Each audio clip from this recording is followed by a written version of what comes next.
A gun attack on the Saudi embassy in the Netherlands was condemned by Islamic organizations and the international community. Shots were fired at the kingdom's diplomatic mission in The Hague a day after a bomb attack at the World War I Remembrance Service in Jeddah injured at least 2 people. Security personnel at the embassy informed Dutch security services as soon as the incident occurred and the building was cordoned off. Amid the political quakes currently rocking Turkey, one relatively quiet appointment to a key post could turn out to have a major impact on the country's approach to its decades-long unresolved Kurdish conflict. President Recep Tayyip Erdogan appointed former Interior Minister Efkan Ala as deputy leader of the ruling Justice and Development Party, AKP, responsible for foreign affairs. According to experts, this appointment, if supported by practical reforms, could signal a softer and more reconciliatory tone in Turkey with regard to its Kurdish community. UN human rights experts have demanded access to an abandoned oil tanker off the coast of Yemen that they poses a risk of causing an ecological catastrophe in the Red Sea. The tanker FSO Safer lies in waters controlled by the Iran-backed Houthis near the port of Hodeidah, where it currently holds an estimated 1.1 million barrels of oil. The ship, launched in 1976, is decaying rapidly after being abandoned in 2015 when its engine room flooded with seawater. The UK government has taken 3 Gulf countries off its mandatory quarantine list, which instructs arrivals to self-isolate for 2 weeks to help stop the spread of COVID-19. Travelers from UAE, Bahrain and Qatar will no longer have to adhere to the quarantine regulations. Paul Charles, CEO of PC Agency Travel Consultants, welcomed the move to ease travel to and from the Arab states, calling it a highly significant decision and a major boost to opening up long-haul travel from the UK again. Jordanian Interior Minister Tawfiq al-Halma resigned after a public outcry at gatherings and troubles in the aftermath of parliamentary elections that breached a 5-day national lockdown aimed at curbing a surge in COVID-19 cases, state media said. Al-Halma said he took moral responsibility for the unruly events that followed announcements of the results of parliamentary elections held on Tuesday. The government had announced this month it planned the first such lengthy lockdown since easing measures last summer to ensure the pause for a new 4-year assembly would not lead to a spike in an already alarming surge in cases. The United Nations Migration Agency said at least 74 migrants died after their Europe-bound ship broke down off the coast of Libya, with 47 survivors brought to shore by coast guards and fishermen.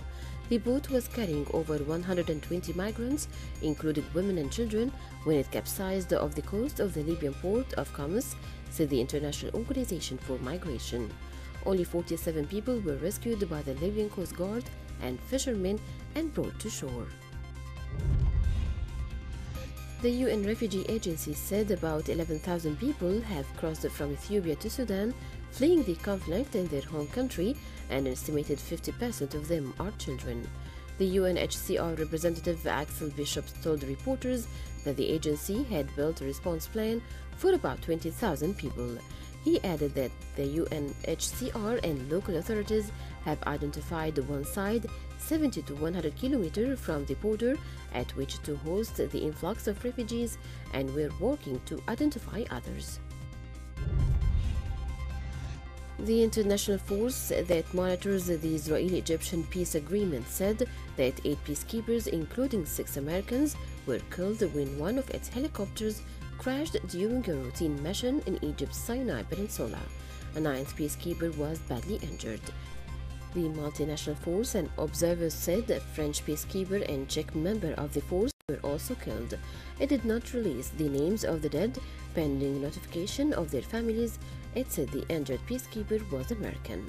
The MFO said the helicopter crashed during a routine mission near Sharm el-Sheikh, a popular Egyptian resort city on the Red Sea, and that an investigation was underway. The U.S. Special Representative for Iran insisted Thursday a pressure campaign of sanctions targeting Iran would persist into the administration of Joe Biden, even as the president-elect has pledged to potentially return America to Tehran's nuclear deal with world powers. Elliot Abrams, who also serves as the U.S. Special Representative to Venezuela, said sanctions targeting Iran for human rights violations, its ballistic missile program, and its regional influence would go on. Iran now has far more uranium than allowed under the deal since President Donald Trump unilaterally withdrew from the accord in 2018. Algerian Prosecutor General of the Criminal Court at the Blida Judicial Council, Zuhair Talibi, sought life imprisonment against the main defendant, Abdelmonem Khalifa, former Chief Executive Director of Khalifa Complex, tried in the Khalifa Bank case. The General Prosecutor's Office also requested the confiscation of all his property. Khalifa and other defendants are prosecuted on charges of constitution of criminal association, falsification of official documents, and use of forgery, meeting theft, fraud, breach of trust and corruption, falsification of bank documents, and fraudulent bankruptcy. Jordanians elected 130 new representatives, 100 of whom will sit for the first time, amid the absence of the most prominent lawmakers and the decline in the number of influential figures. A number of former prominent lawmakers from the Islamic Action Front and Reform Bloc and Together-list MAN lost the elections, as well as a number of tribal candidates. The results, which were not officially announced, represented a partisan setback as a limited number of their candidates managed to be elected. Despite witnessing a delicate post-election transition period, the U.S. is reaffirming that its interests, allies, and policies remain constant and are not affected by change in presidents or ruling parties. Regardless of who is president on January 20th, Washington will continue to work closely with allies to deter hostile activities of common enemies. This was echoed in statements made by U.S. Special Representative for Iran and Venezuela, Elliot Abrams, who concluded a Middle East tour by visiting Saudi capital Riyadh. Malaysia is hoping for improved trade relations with the U.S. when the administration of American President-elect Joe Biden takes office. Following the reporting by major American media outlets of Biden's win in the presidential election, Malaysian Prime Minister Muhyiddin Yassin on Sunday said that the Southeast Asian nation was looking forward to its comprehensive partnership with the U.S., continuing to be an overreaching framework for proactive, multifaceted, and mutually beneficial collaboration. At least 6 people have died and 10 others are missing after Typhoon Vamco made landfall in the Philippines. More than 180,000 people were evacuated as the typhoon battered the country, hitting many of the same communities that were devastated by Super Typhoon Guni just 10 days before. Typhoon Vamco, referred to as Ulysses in the Philippines, is equivalent in force to a Category 2 hurricane.